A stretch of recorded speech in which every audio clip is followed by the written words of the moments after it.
Ladies and gentlemen, welcome to the content patch for the 12th of April 2013. My name is TotalBiscuit with today's gaming news and comment. Coming up from the show, not a bloody lot really. It's been a little bit quiet. I think everyone's been focused on this whole Adam Orth thing. And I'm going to focus on a blog post by Cliff Bleszinski on this particular subject, as well as the notion of always on DRM. Talking about that just a little bit later on the show. I think we'll lead off with that one. Also, the new Xbox 720 details have been revealed by The Verge on the subject of entertainment plans and interfacing with your television. We'll look through that and see what can be seen probably towards the end of the show. I think it's going to be a short one today. There really isn't that much else to talk about that I really want to discuss, so let's just get right into it, shall we? Adam Orth, the Microsoft creative director responsible for the rather large blow-up this week on the subject of always-on DRM and whether or not we should be accepting of it, has apparently resigned from Microsoft in news that will surprise nobody ever. Especially considering that he managed to start an internet war. Unfortunately, it seems that he was highly outgunned on the subject. Now, let me just get this right out of the gate. That would be nice. I don't feel that anyone should really be celebrating someone losing his job. That is kind of not particularly classy as someone that has lost jobs in the past, and hey, maybe some of the people celebrating this have never had a job to begin with, so they don't really understand how crushing it can be for that to actually happen. But I don't feel that's worth celebrating. Maybe if he killed babies, then we could celebrate him losing his job, but as it stands, he just riled up a bunch of people on the internet. That's really not actually a big deal whatsoever. So, as much as he was a bit of a dick, we're all kind of dicks. That happens. And anyone reveling over the notion that this guy doesn't have a job anymore is really quite out there, in my honest opinion. But hey, let's focus on a blog that came out of this, and it was written by the one and only Cliffy B of Epic fame. Everyone pretty much knows who he is, and he has a tendency to post some fairly contrarian stuff on his blog, which is fine because, quite frankly, he's got more experience than the entire internet put together when it comes to games, so I tend to listen to what he has to say, even if I don't agree with it, and honestly, I rarely ever do.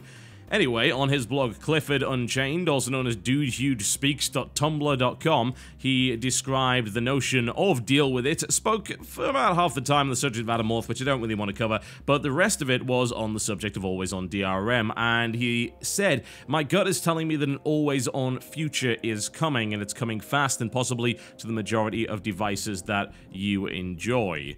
He went on to describe Diablo 3, as well as the success of SimCity, and at that point then went and claimed that most gamers were thieves, which unfortunately caused things to go a little bit off the rails. That was not a very smart thing to do, but at the end of the day, it's a blog. We expect a little bit of venom every once in a while.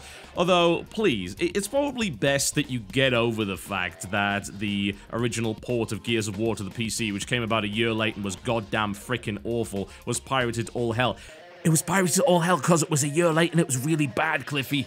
Sorry, I know you forgot how to make PC games 10 years ago, but come on. He went as far as to claim that Diablo 3, having sold 12 million copies, would have sold half that if it was easier to pirate, if it wasn't always on. Really? I don't know where the hell you're pulling those numbers out of. That is an insane idea. It's certainly a possibility, don't get me wrong, but if you're suggesting that it's a 50% cut in sales and you want to try and draw a correlation between piracy and sales figures, I'm afraid you can't actually do that. Statistics have repeatedly shown that that simply does not work. And let's be honest, correlation does not equal causation anyway. Mere speculation, but again, something that we all like to indulge in from time to time, especially when we happen to be blogging, rather than writing an essay or a court judgment. Anyway, the meat of the article, or blog, however you want to call it, is the idea that an always-on future is coming, and whether or not we should actually care. Now, he goes to say that the problems are outliers, and the issues of whether or not you can use a device in a particular place at a particular time are so-called edge cases. He gave the example of a week-long vacation in a cabin. Yeah, I'm pretty sure no one ever complained about always on in that regard. He also gave the example of the iPad as a nice enclosed ecosystem.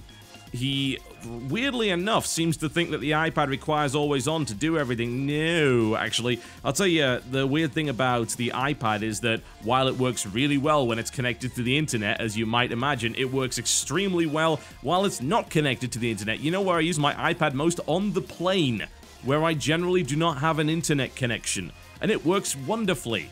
I can download a movie and just watch it. And you know what I don't need? For it to check with the internet whether it's okay. When that ceases to occur, that is going to be a direct impact on my actual traveling experience.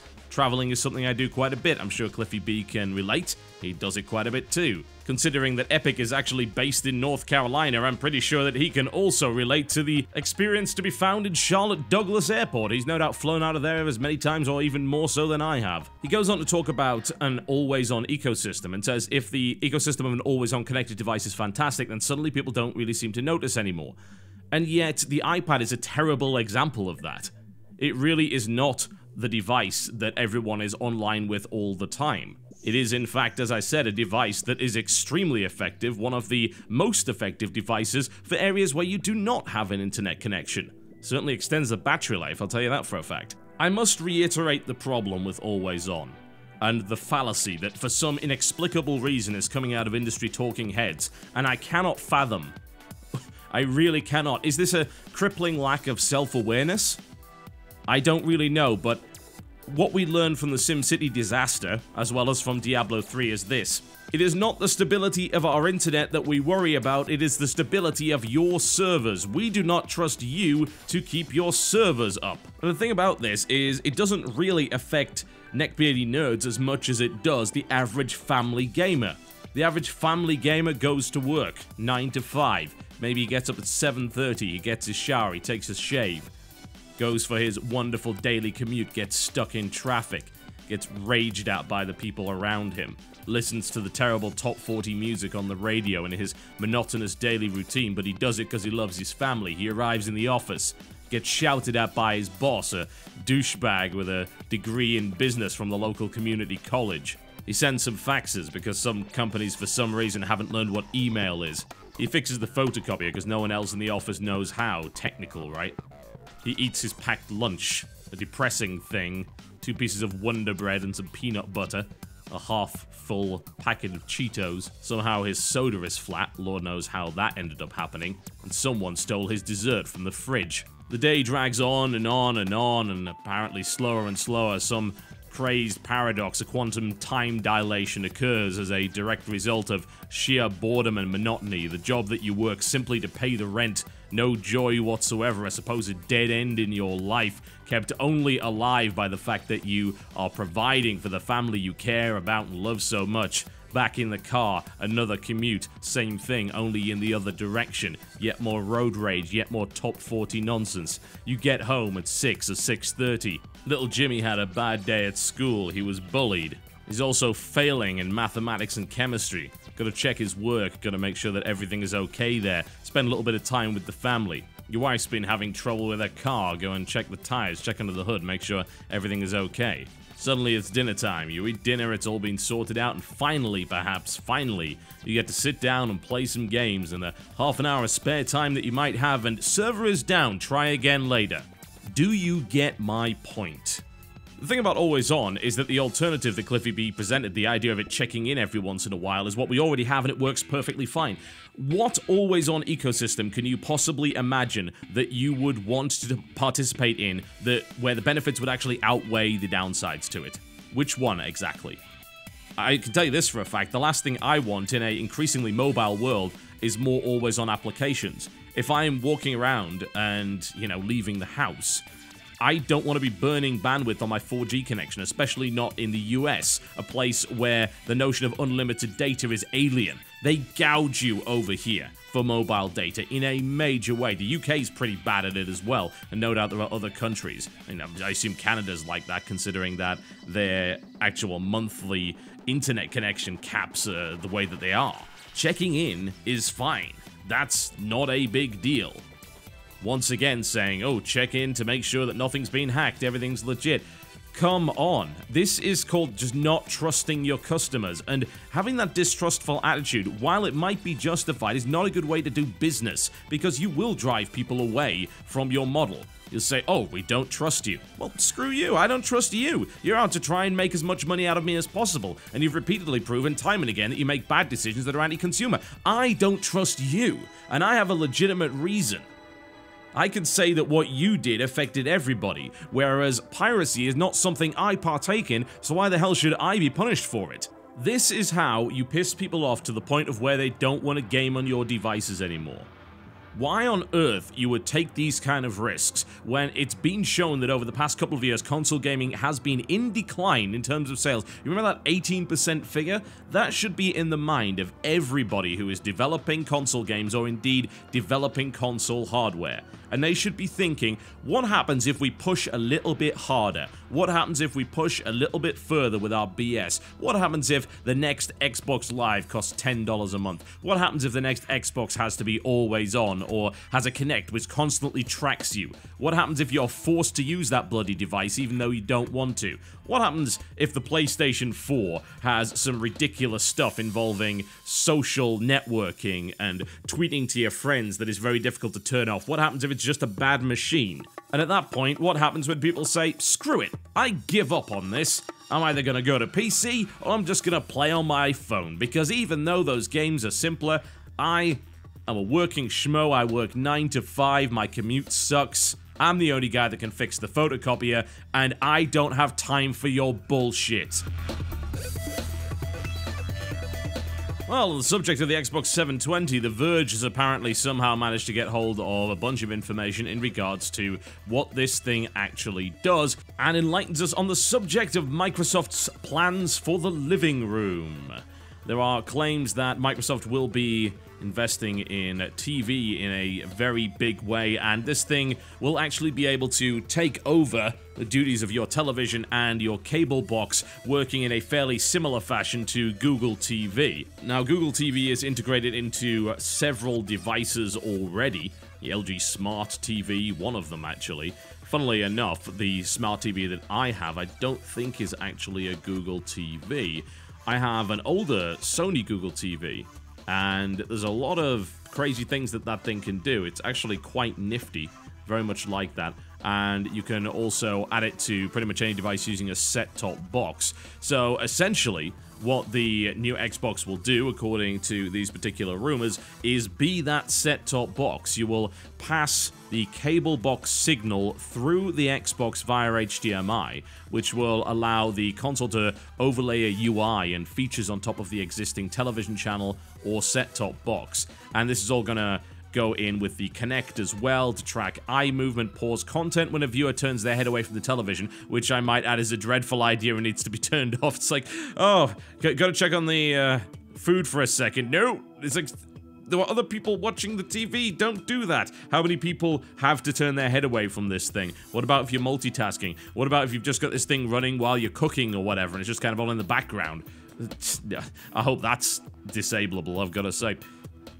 But Microsoft is engaged in the war for the living room. It's engaged in it with Apple, it's engaged in it with Google, and Sony doesn't seem to care, which is interesting considering they actually manufacture Sony televisions, which are in themselves smart TVs, as well as Blu-ray players and all manner of different stuff. My Blu-ray player tries to take over my TV every chance it gets, for God's sake. They're also claiming this will link in with partnerships with content providers, which I'm intrigued to see what that will actually mean.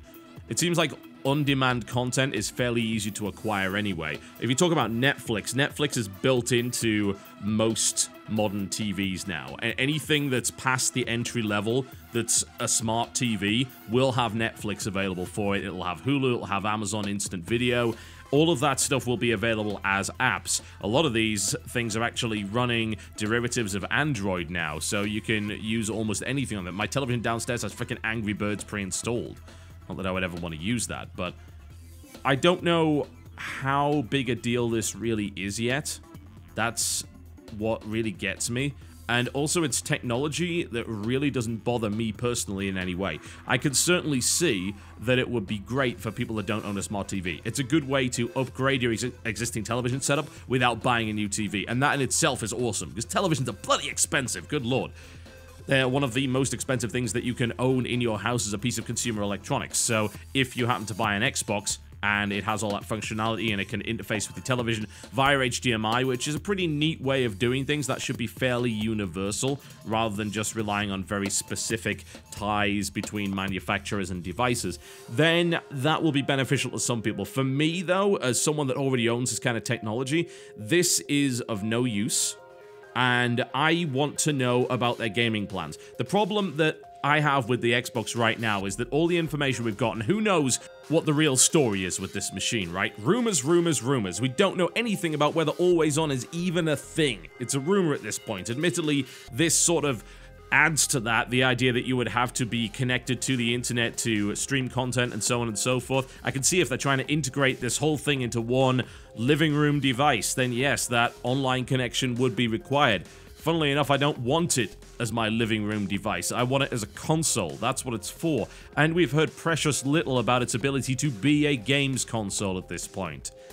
Hopefully we'll find out in May when they are planning on announcing details. But right now in the PR war, I've got to say, Sony is running away with it. They showed us a gaming machine, and they showed us the games that would be played on it, and they showed us how those games would be played on it. And that is really strong, and everything I hear about the PlayStation 4 at this point from developers is, this was designed with games in mind. This was designed with powerful games in mind, with good technology, and it's easy to develop for. It's not a ridiculous, cryptic, archaic mess like the PlayStation 3 cell processor.